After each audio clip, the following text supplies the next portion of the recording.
Welcome to Missouri Corn Talk, your go-to weekly agriculture podcast delivering fast, reliable updates on market development efforts, ethanol demand, and the issues shaping today's corn industry. I'm your host, David Geiger. Missouri Corn Growers Association grower leaders recently joined farmers and agricultural organizations from 18 states to call for stronger oversight and accountability in today's consolidated fertilizer industry. During the town hall event in McKinney, Texas, Federal Trade Commission Chairman Andrew Ferguson announced a formal investigation into potentially anti-competitive fertilizer practices. After sharing his experiences with FTC leaders, this week on Missouri Corn Talk, we're joined by MCGA board member Brice Fischer of Rockville to share insight from the event and the work growers have done to fight for transparency and fairness in the fertilizer markets. Brice, thank you for taking the time to join us, and I think it's fair to say farmers are fed up, and they want to talk to the administration about it. What is the situation, and tell me about your experience there.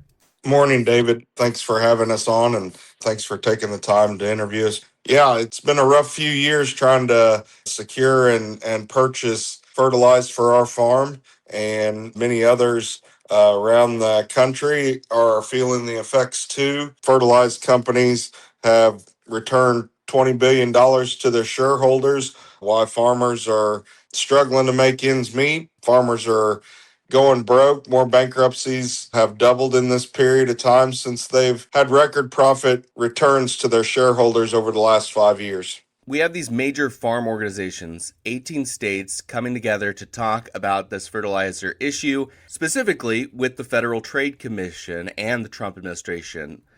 What was their initial response when you were speaking with the FTC commissioner? Their initial response was this is going to be a long road, getting people to step forward, getting people on the inside to step forward and say there is price gouging, there is monopoly actions being used.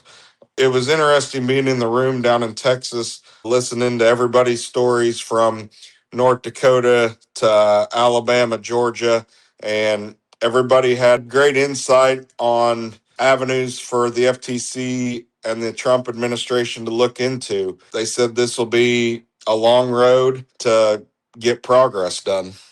Brice, I immediately think of Morocco, a huge producer of fertilizer, specifically phosphate, and the U.S. placed tariffs on it. What avenues are you watching to help deal with fertilizer prices? Yeah, David, that's one avenue that we can look into. The Morocco dealings of several years ago. There was also another plant on the east side of Iowa that the state of Iowa has put a lot of tax dollars into trying to get a farmer-owned, state-owned fertilizer plant, and some of the larger fertilizer companies choked that plant out and was able to buy that plant for pennies on the dollar. And so, there's another avenue. I think there's lots of areas that we can look into and get to the bottom of this, but people's got to be willing to come forward and share their story. And that's our biggest push is if you know something, you got to stand up and fight. It's tough to sit here and know that we are struggling, farmers are struggling, and some people are making record-setting profits off of our struggles. So, and it also boils down to they're making more expensive food to be sold in the United States by these efforts. And so, they're not only hurting the farmers, they're also hurting the people of the end products at the grocery stores. Brice, here's the thing that immediately comes to my mind when I think of this topic. We have antitrust laws. Why can't we just take those and use those now, or at least use the thought of using them to talk to these groups?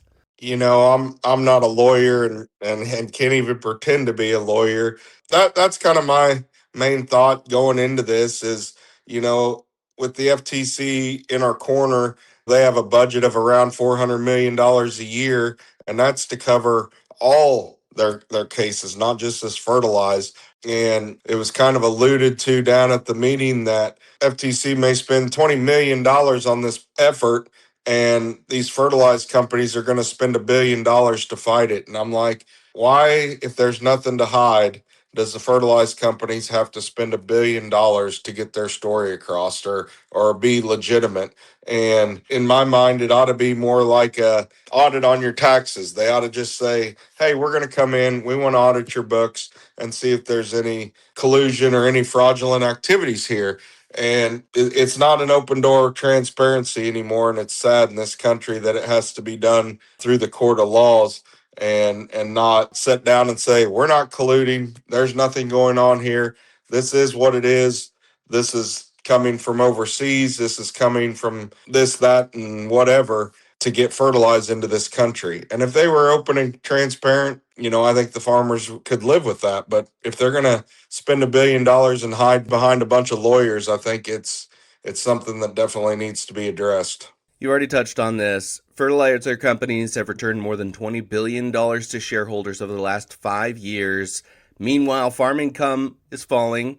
Farmers have seen around 2 price spikes over the last 4 years in fertilizer. Urea, that's an example of something that's doubled in the last 6 years. What is the real world impact? This has been really difficult for farmers. What are you seeing from yourself, your own area, and just the folks that you're talking to about how that is impacting your day-to-day operations? Yeah, David. So personally on our farm, our fertility program, being a high school ag teacher for 4 years, I kind of explain it to people this way so they can understand is it's similar to a grade point average. So we can store a little bit into our soil every year on potassium and phosphate. And so we can kind of play that like this year.